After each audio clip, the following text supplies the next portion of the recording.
আসসালামু আলাইকুম দর্শক, আমন্ত্রণ জানাচ্ছি beyond border sports presents the analyst angle powered by rabbit hole BD. দর্শক, গত সপ্তাহের ক্রিকেটের যত খবরাখবর এবং তার অ্যানালাইসিস নিয়ে আমাদের এই অনুষ্ঠান, এবং আমাদের সাথে স্টুডিওতে কানেক্ট আছেন certified cricket analyst Ahmed Rezon Pratik ভাই। প্রতীক ভাইয়ের কাছে জানতে চাইবো, বাংলাদেশ যেখানে কম্পিট করছে আইসিসি উইমেন্স টি-20 ওয়ার্ল্ড কাপে, বাংলাদেশ তাদের কথা কিন্তু রেখেছে। যদি 2 ম্যাচে জেতার কথা বলেছিলেন, 2টা ম্যাচে কিন্তু জিতেছেন। বাংলাদেশের ওভারঅল পারফরমেন্স নিয়ে যদি আপনার কাছে জানতে চাই, বাংলাদেশের উইমেন্স টি-20 ওয়ার্ল্ড কাপে বাংলাদেশের পারফরমেন্স কেমন? It was predicted, to be honest.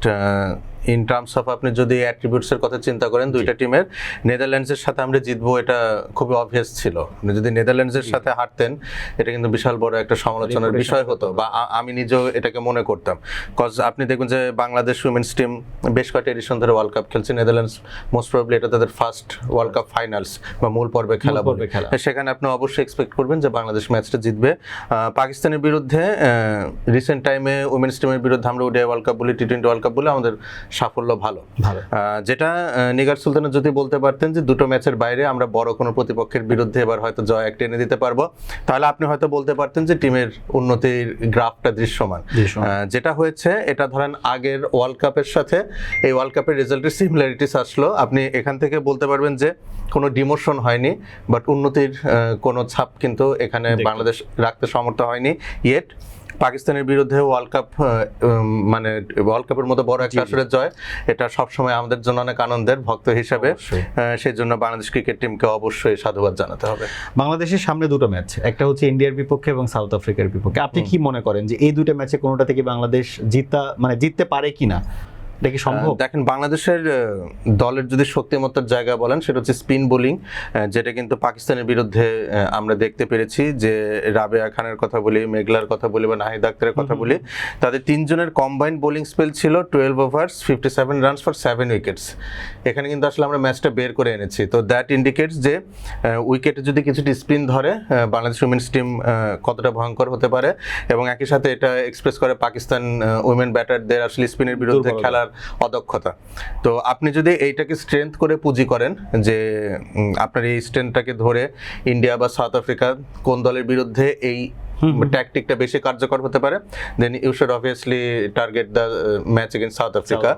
সেই জায়গায় হয়তো আমাদের স্লাইট একটা চান্স থাকে। ইন্ডিয়ান উইমেন ব্যাটার যারা রয়েছেন, আপনি জেমিমা রদ্রিগেজের কথা বলতে পারেন, হারমনপ্রীত কৌর বলতে পারেন, স্মৃতি মান্দানা বলতে পারেন, রিচা ঘোষ বলতে পারেন, এই ধরনের ব্যাটার স্পিন খুব ভালো খেলে। তো সেখানে আমাদের ম্যাচে কামব্যাক করা বা ম্যাচে টিকে থাকাটা মুশকিল।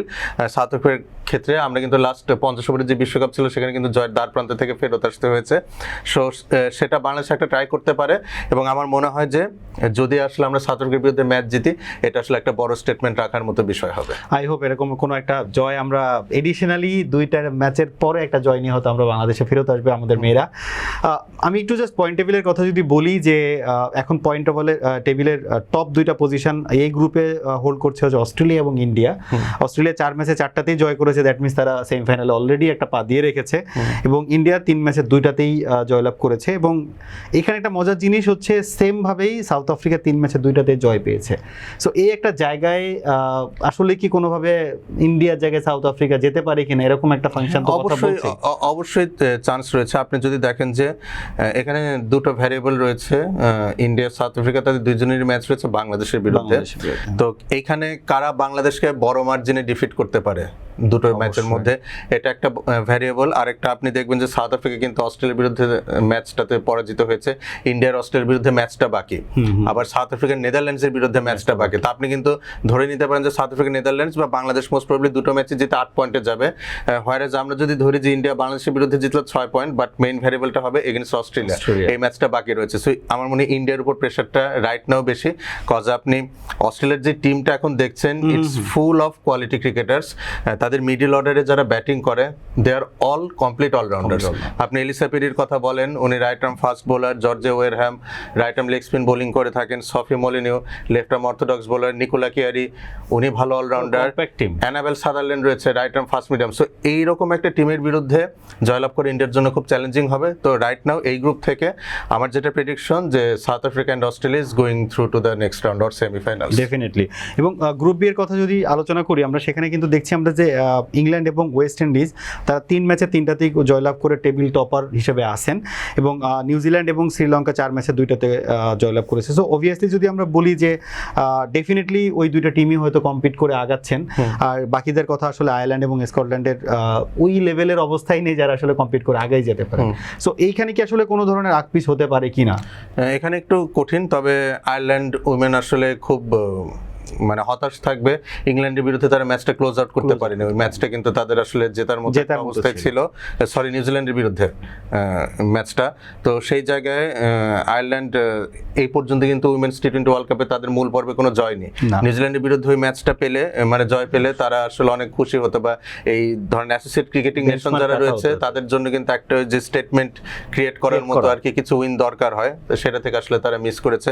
পার্টিকুলারলি গ্যাবি লুইস অ্যান্ড প্রেন্ডারগাস্ট একটা লম্বা পার্টনারশিপ করার পর লাস্ট 5 ওভারে অ্যারাউন্ড আপনার 40 রানের মতো লাগতো, হাতে 9 উইকেট ছিল, সেখান থেকে আয়ারল্যান্ড ম্যাচটা ক্লোজ আউট করতে পারেনি। তো ডিফেন্ডিং চ্যাম্পিয়ন হিসেবে নিউজিল্যান্ড খুব বেশি ভালো আসলে এবার করতে পারেনি, এবং মোস্ট প্রবাবলি তারা আসলে পরের রাউন্ডটা যেতেও পারছে না।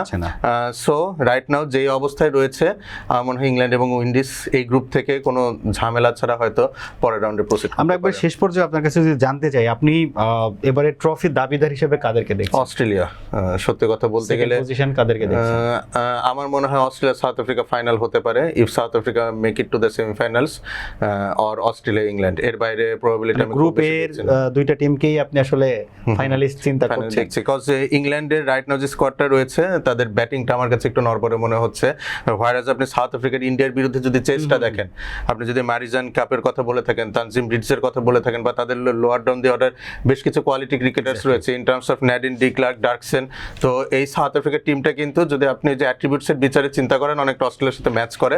তো অস্ট্রেলিয়া সাউথ আফ্রিকা ফাইনাল হলে আমার মনে হয় টুর্নামেন্টের সৌন্দর্যটা পরিপূর্ণতা পাবে, কম্পিটিশনটা থাকবে আশা করি। ধন্যবাদ প্রতীক ভাই। দর্শক, আমরা এতক্ষণ শুনছিলাম বাংলাদেশের উইমেন্স টি-20 ওয়ার্ল্ড কাপের যাত্রা এবং বাংলাদেশের সাকসেস নিয়ে কথাবার্তা, এবং এই টুর্নামেন্টে কাদেরকে আমরা ফাইনালিস্ট দেখতে পাচ্ছি অ্যাকর্ডিং টু ক্রিকেট অ্যানালিস্ট। আমরা আশা করি বাংলাদেশ তাদের বাকি 2টা ম্যাচে কোনো একটা জয় নিয়ে বাংলাদেশ তারা অন্তত মাথা উঁচু করে এই টুর্নামেন্ট শেষ করবে। সে আশাবাদ ব্যক্ত করে এখানেই বিদায় নিচ্ছি। আসসালামু আলাইকুম।